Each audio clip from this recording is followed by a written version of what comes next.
What's up, guys? I'm back. This is a NASCAR video, but not the shifter. As you can probably tell if you watch the shifter, I just got done recording that. I'm not going to hide that. I'm not going to go in there and change my shirt like Will does. Don't tell him. Will likes to hide the fact that he records his back-to-back by changing his shirt because he thinks that y'all can't tell. He kind of thinks y'all are dumb. How does that make y'all feel? Yeah. Blast Will in the comments. Do that. Because he's not going to watch this anyways before he uploads it. He's never going to know. He's never going to know that I said this. But, all right. So, don't actually do that. But, so I wanted to just kind of make a separate video, talk about Dale Earnhardt Jr. and him coming back to Bristol and potentially his final NASCAR start in the NASCAR Xfinity Series, because he is my favorite driver, and I just want to talk about that a little bit. This will probably be a pretty short video, but again, like I said in the last video, you don't want to listen to me yap for 30 minutes anyways, so it's fine. But so Dale Jr. Retired in 2017, 26-time winner, 17-time, I don't know, like 15-time most popular driver. He won it so many times. Two-time NASCAR Xfinity Series champion, two-time Daytona 500 champion, NASCAR Hall of Famer. Came back out of retirement. The greatest, in my opinion. No, he's not the greatest, but he's my favorite driver as a kid. Comes out of retirement once a year to kind of do one race. He's given different reasons. Hellman's likes him to come back and do it. And also, he says it helps with commentary, and he likes to see his kids like to see him race. And I think he just enjoys to do it too. But the Hellman's contract is up after this year, so this might have been his last race. So you want to see him do good, have a good performance. And early on in this race, it didn't really look like that was going to be the case. Is one of the weirdest things I've ever seen. They actually had to change his helmet mid-race because the radio wasn't working. I've never quite seen them fix a radio that way, but somehow he didn't lose a lap at Bristol. He was kind of able to charge his way back through the field, which was a really good Xfinity race. Way better than the Cup race. I keep blasting the Cup race pretty hard here. But Dale Jr. would charge his way back through the field and come back for a 7th place day, which is great for a nearly 50-year-old race car driver that has been retired since the year 2017. It's really cool to see some of the people come back whenever they can, like when Greg Biffle won the truck race, I think in 19, maybe? I don't know exactly what year that was, but he drove for Kyle Busch and won the truck race. It's cool to see him come back and do good. Dale Jr. actually led 49 laps in the Bristol race last year. He wasn't quite that competitive this year, but he got to the top 5 at one point and did a pretty good job, I felt like. And if this was his last NASCAR start, I felt like this is a very respectable thing.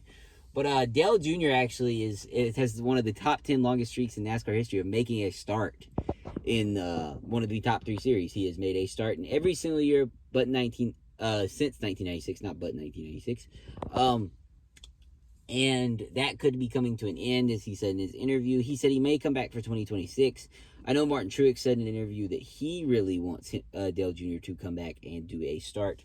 But again, the importance that Dale Jr. has had on the sport is huge. Obviously, his father, arguably the greatest of all time, passed away in a crash in 2001, and the sport kind of got put on Dale Jr.'s back. And while he never won a championship, he was a great ambassador for the sport and won a lot more than he gets credit for, I feel like. Because I feel like a lot of people look at the down years like 09 and 2010 and just kind of look at those. But people forget, like, later on in his career before the injury in 2016, like 2011 through 2015, Dale Jr. was a very strong championship contender with Hendrick Motorsports. And of course, everybody remembers his time in the 8 car, where in 2004 he probably should have won the championship. Also in 2014 and 2015, he won races in the round of 8 after getting eliminated in the round of 12. And in 2015, on maybe one of the worst calls in NASCAR history, by the way, he lost a Talladega race, which would have put him in the Final Four. So he was almost a championship contender in 2015. He had a shot in the final race in 06 to win the title, but it was kind of like a last-ditch kind of thing. It really wasn't going to happen. Him and Jeff Burton kind of really didn't have a shot, but they did have a shot. But he never got that championship. But, he did a lot for the sport from a commercial standpoint and stuff like that. And he still does a lot for the sport. He is a podcaster with the Dale Jr. Download, which is the biggest NASCAR podcast. He owns Dirty Mo Media, which really hosts all the NASCAR podcasts, besides this one, because it's bad. No, I'm just kidding. But Dale Jr. has done a lot for the sport there. He produced a lot of the commercials and stuff like that. The end of his career in the Cup Series, however, wasn't that great due to all the injuries that he had the 2017 season. As a Dale Jr. fan, you love to forget.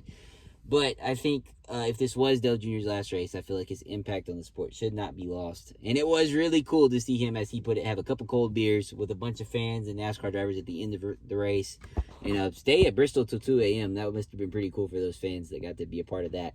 But regardless, you'll see him on your TV screens next year on Prime and TNT. He will be coming back to broadcasting. And maybe Martin Truex can convince him to do that race next year. If not, maybe he'll come back in 2026. But if you have a Flow Racing membership or you're a big fan of the Cars Tour and goes to the races, you can see him there.